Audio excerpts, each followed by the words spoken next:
So we have heard three very stimulating papers. They clearly have connection between each other. That proves that the topic was quite significant. And we have received some questions that I want to share with you, mostly for Tomás, but I assume that there will be more for the two other, for Mirna and Sarah later. And I have also myself questions, and I'm sure you might also have comments or reactions to the other papers. So we will try to do all the things together. So maybe we will take the first reactions coming from the audience. There is a comment for Tomás. I think it's a Mexican-oriented comments from Rosa Maria Lechuga, or maybe South American, but maybe not Mexican. It is necessary to say before these migration flow that half of the territory belonged to Mexico. So there is a reminder that there is an history before the expansion of the United States to the West Coast, that there was a Mexican territory there. You might comment that later. Sure. And so there is a question from Olawale Lawal for both Mirna and Tomás, which is he said, if I take it correctly, that the international law, which is deemed neutral on the issue of migrations, is less neutral when it comes to refugees. And that I assume that it means that dealing with refugees is the place where there are ethno-racial dynamics that are occurring in this specific case. And that's maybe something you want to comment. And another question for Tomás from Claire Schiff. She asked if the strong political polarization, which is occurring with Donald Trump, as you mentioned, as an equivalent at the turn of the 20th century. No, that you will say yes, of course. Mm-hmm. And that's the last one I get. And maybe you react to that, Tomás and Mirna, who was also concerned, and then we exchange question among us. Sure. Do you want me to start with the last question we asked first, or do you want me to talk about the Treaty of Guadalupe? Okay, so I'll just go in order, and I'll try to be very quick.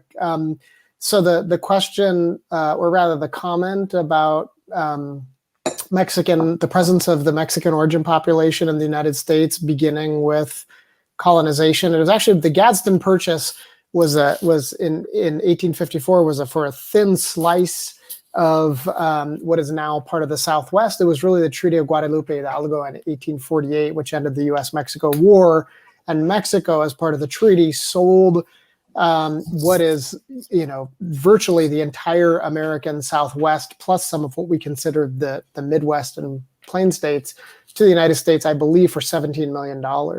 And within that territory, there were an estimated 50 to 100,000 people of Mexican descent, most of whom automatically became American citizens by declaring nothing at all. That was part of the treaty. And so it is important to recognize that almost everyone of Mexican descent in the United States today is here by virtue of international migration. However, the treatment of those colonized folks of Mexican descent during the Treaty of Guadalupe Hidalgo set the stage for the treatment of people of Mexican descent going forward. But yeah, that's an important clarification. Mirna or Sarah, I don't know if do you want to take up the question of international law and the difference between refugees? Yeah, maybe I'm happy to discuss a bit about, if I understood well, the question about refugees. I think actually a lot of current research on refugees shows, on the contrary, that this is a field where racialized policies is very interesting, actually, including in Europe. Because we have actually clear categorization of refugees, overt categorization of refugees, the extent to which some countries should be actually welcoming towards some refugees are sometimes in some country clearly ethno-racially or at least nationally defined. but not only nationally. So you know that research shows that Germany and France and other countries, and in the light of also of the recent so-called refugee crisis, we see that actually some origin country have really significantly more probability of being accepted, refugees from some origin countries. And also more interestingly, within origin countries, for instance, Syrian refugees, we have also some kind of ethno-racial categorization. This is something that we saw in France, for instance, the preference for Christian Syrians over Muslim Syrians. So I think it's a field where we can see actually racialization of immigration policy very much at stake, actually, maybe even more overtly than standard immigration policies, at least within the European Union. Okay, thank you. Tomás, you want to answer to the question about the historical echo of this polarization of our immigration in the US? Yeah. I mean, I think that there has always been political polarization. To the extent that we can measure it, it is quite high in the United States, and I think people who are more expert in this area than I am would say that we are at levels of political polarization that maybe we haven't seen since the Civil War. I think, with respect, which is very worrying, to say the least. What is fascinating to me about the contemporary period is that I think is different from that historical period that I outlined, is that the kind of consensus and kind of elective nature of multiple kinds of identities is very much part of the societal landscape today that did not exist 100 years ago. And that kind of elective nature of identities, to some degree, exists in race and ethnicity. And so the kind of varieties of white racial identity and the ability to express it on kind of broad platforms and to proclaim it or proclaim what it's not, I think gives the splintering of white racial identity greater prominence. So I think the polarization has always existed. It exists in virtually every society. I think it is particularly high, and the polarization, as I tried to emphasize, is such that it has sort of knifed through the white population and created very different forms of white racial identity in ways that I don't think we saw in the past. There were always variation in white racial identity, but it's the nature of it is quite different today. Yeah. Sure. So maybe I expand the question about the historical comparison to Sarah about naturalization processes. What you have observed in contemporary France about this kind of a discretionary understanding of what you have to prove to be a good citizen and to be accepted as a member of the citizenry. Would you say that it is very similar to what has been observed in a different term in the interwar period, for example, where I mean there have been also a lot of issues about naturalization and how the conception of citizenship was implemented then? I would say that there is something in common, which is the idea of selecting, who among the applicant will be granted the French citizenship.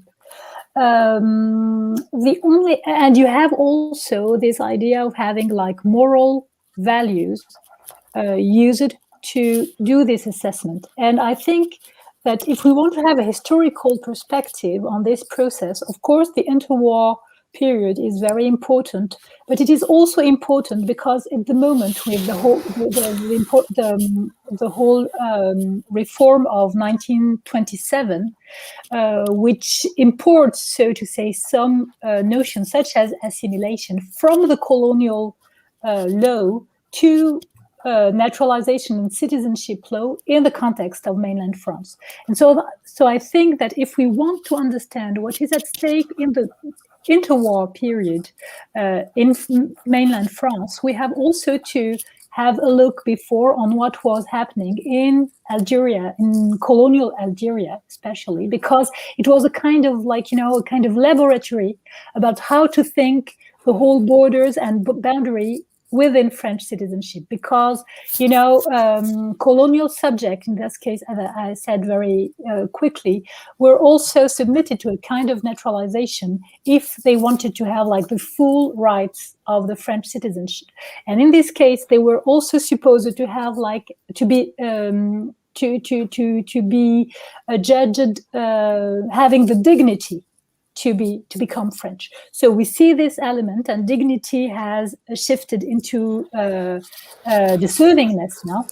But you can see some element in common, as well as the whole thing about you have to have cut from your Muslim tradition in order to be seen as a good applicant to French citizenship. Yeah. Okay. So I have a lot of questions, but I don't want to monopolize, even though I got the attribute to do that. But I want to give you the opportunity to react to each other papers. So if you have comments or discussion you want to have on Tomás' paper, on Sarah, on Mirna, on another.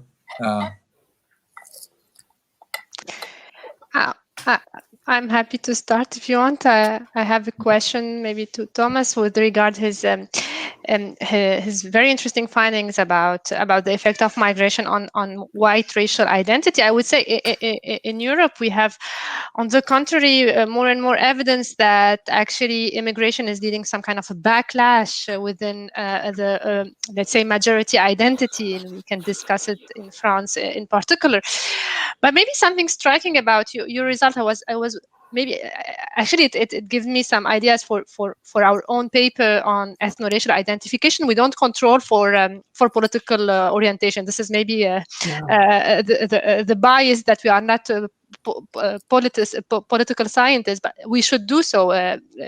In fact, and I will do so after this presentation, after this conference. But I was wondering if really, I have two questions. Is it really migration that is changing actually white opinion or white racial identification? And the second, you show that the change is really within the white Democrat, right, rather than the Republicans. And I was just wondering if this change is driven by, again, migration by itself, or is it driven by political evolution that we can see also in Europe, which are related to the fact, very briefly, that actually left parties are more and more supported by higher education, high educated people, which may change completely, the political landscape in a sense, because usually higher educated people support, if education is very much correlated with economic capital, these people used to support the right, and actually what we see is a change, and this is something that we can see also in France in long perspective data, that we have this kind of shift of the highly educated towards the left. And this might explain the fact that because higher education is correlated with more positive attitudes towards migration and positive, less prejudice, maybe this explains actually the change in white Democrat attitudes. Maybe not so much in relation with immigration, the sense of immigrant flows and the transformation of immigration. Yeah, that's a great question. So I think what I would say is that migration is an ingredient. I mean, it is the catalyst for what some people call the coming majority-minority society, and it is really the catalyst for the growing ethnic and racial diversification of the United States. So I would say that the role of migration is very necessary and perhaps insufficient. I think that the reconfiguration of political parties is also really important, and that reconfiguration has immigration playing a central role. So before about a decade ago, immigration was a bipartisan issue. You would have anti-immigrant Democrats and pro-immigrant Republicans, and of course, anti-immigrant Republicans and pro-immigrant Democrats. And there was a racial sorting of the political parties that happened since really the kind of turn of the century, that is the turn of the new millennium, such that it is almost true that the Republican Party is entirely white, but it is not true that all Democrats, it's not true that all whites are Republicans. And so what you have is a political sorting that is not just related to one's political orientation or their political activity or how they vote, but has become really a social identity. And I'm not sure whether this is true in other countries as well. I suspect that it is, in a social identity in the ways that you've described. So a social identity in terms of your education, your cultural tastes, your sensibilities about diversity and the like. It is what my colleague Shanto Iyengar here calls affective polarization. It is not just that we differ politically. It is that our political orientation stands for all kinds of aspects of our identities. And there are social scientists who have shown this with respect to the kind of books that people read, their tastes for particular kinds of coffee, beer, et cetera, et cetera. Those are a little, I'm being a little bit flip, but it is true.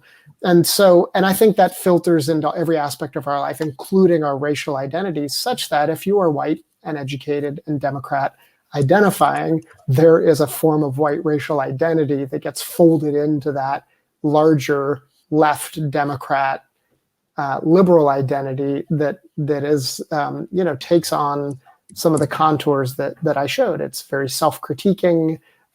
It requires an explicit recognition of privilege and a belief about using that privilege to fight a kind of system of white supremacy.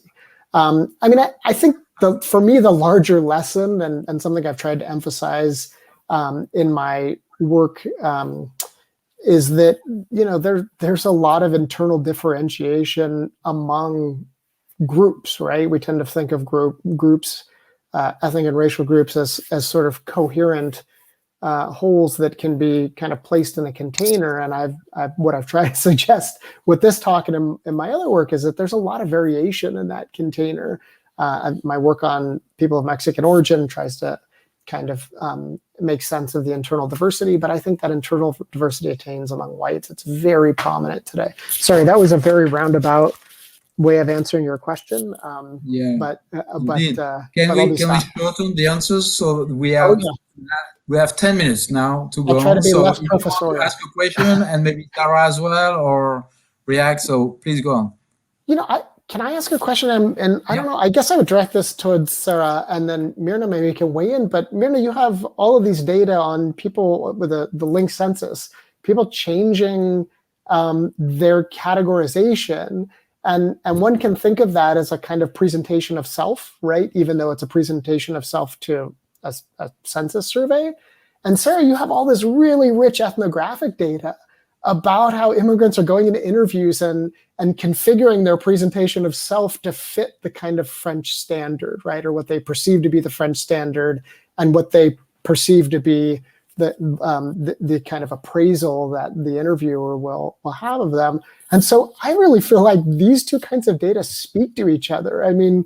Mirna's data are fascinatingly puzzling. And then when I think about Sarah's rich kind of on the ground data, they speak to each other. And so I wonder if we can get you to speak to each other a little bit live about these perspectives and how they might inform each other.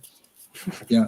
Can I add one point on that is in the case of Sarah, it's the moment when people are shifting or adding a nationality, and that's precisely my point for Mirna, is that the census in France, like in the US, like everywhere, the US doesn't ask a question about citizenship, by the way, so you don't have that. But in everywhere in the world, you have an exclusive nationality to give, whereas in reality, people are very often dual citizens. So the question is, how do they answer to the question when they have only one nationality to give, but in reality, they have two? And maybe what you got, Mirna, in your longitudinal data is when people shift, is simply they think, okay, I said I was French last time, but also I'm Algerian, so maybe I'm going to give another one, another nationality later, or the reverse. I mean, that's something that I was always wondering how people do answer to the question when they have to make a choice between the two nationalities that they have. Okay, so Sarah, Mirna, if you want to go on this joint venture you have to do between your ethnographic and your quantitative data. Shall I start or? Yeah, please go ahead. Okay, maybe something which struck me is and made me think of something I saw during my fieldwork. When I was negotiating to have interviews with people who were just newly naturalized, I saw that in many cases, people were reluctant actually to talk about the whole process and to talk about this change of status, of even if it was only adding a new citizenship. And I was trying and analyzing this reluctance to talk about this moment where that marks also that that the person was not born as a French citizen, but that they had to become a French citizen. And I think, I mean, it's only a hypothesis, but in order to discuss with Mirna, that maybe this change that she observes in the way in which people identify afterwards, saying that they are French by birth, for example, has to do also with this, an uneasiness created by the fact of the whole procedure and the way in which this procedure actually emphasizes the fact that you are other because you became French in another way than just by birth. So maybe there's something that could be addressed in this way. Mirna? Oh, we lost you. You're muted. You're on mute. I totally agree. Since I have a lot of kids here, so I just muted my mic. It's getting late a little bit, and the kids are here. I just wanted to say that I totally agree with what Sarah just said, and actually we are somehow confronted to the poorness somehow of, or the poverty of the quantitative data. Of course, we can't really. In the paper we spend a lot of time drawing on ethnographic research, including Sarah's ones and other ones that she mentioned actually in her talk, on these processes of naturalization. Naturalization is one part of the story, but it's not the whole part of the story. Okay, because we measure actually. We can measure really specifically this trajectory from foreigners to naturalized, and then actually this change in French by birth citizenship. We argue that this can be related, and we really analytically, let's say, review all the hypotheses. It could be also that people very simply don't really understand very well these criteria in France, because these are legal citizenship categorization, but they have symbolic dimensions, and we see actually correlation, negative ones, with education that suggests that people with higher education maybe understands better the legal aspect of these categories and the fact that you can change them. But so we review all these things and we highlight possible mechanisms, but we can't identify them, and including actually the complexity of colonial categories that you mentioned, Sarah. So this idea that also the symbolic dimension is related to the colonial history of these categories, namely this idea of French by birth, that is intrinsically somehow also a question of worth and value. So if you are French by birth, you are somehow, because it's overtly delineated as such in this question, you are somehow better than French that has become French somehow after a naturalized trajectory. And finally, with regard to Patrick's question, yes, you're right. We can't really say again. I mean, we have this possibility because we measure the effect of naturalization, and indeed it increases the probability of switching to French by birth. So it might be related to some kind of dilemma, etc., of the naturalized. But it's not so immediate, because the other way around, so people switching from French by birth to foreigner on the next census is much rarer. So we have this kind of reclassification trajectories that are much more actually frequent than the other way around. And so we tend to think that what's happening here is a kind of working toward the reclassification, symbolic one, but we can't have enough subjective data to really be sure. Yeah. So, thank you. We are over our time. I think it's time to conclude. We have the honor to conclude the whole conference, even though nobody will make a last speech on that. So thank you for the three of you for your very inspiring papers, and I hope everybody enjoyed that as I did. I should recall to everyone that the replays of this session and the other sessions can be reached on the platform for 2 weeks, and then they will be accessible on the ICM YouTube channel. So stay tuned if you want to see what you haven't seen, or if you want to see again what you enjoyed. That will be possible in the next time. So thanks to the three of you again. Thanks for the organizers. For the technical platform that worked great, and for the audience, which we don't see, but we imagine are there somewhere in the world. And have a good weekend, and see you for Merci. Thank you very much. Merci beaucoup. Thank you. Thank you. Bye-bye. Thank you. Thank you.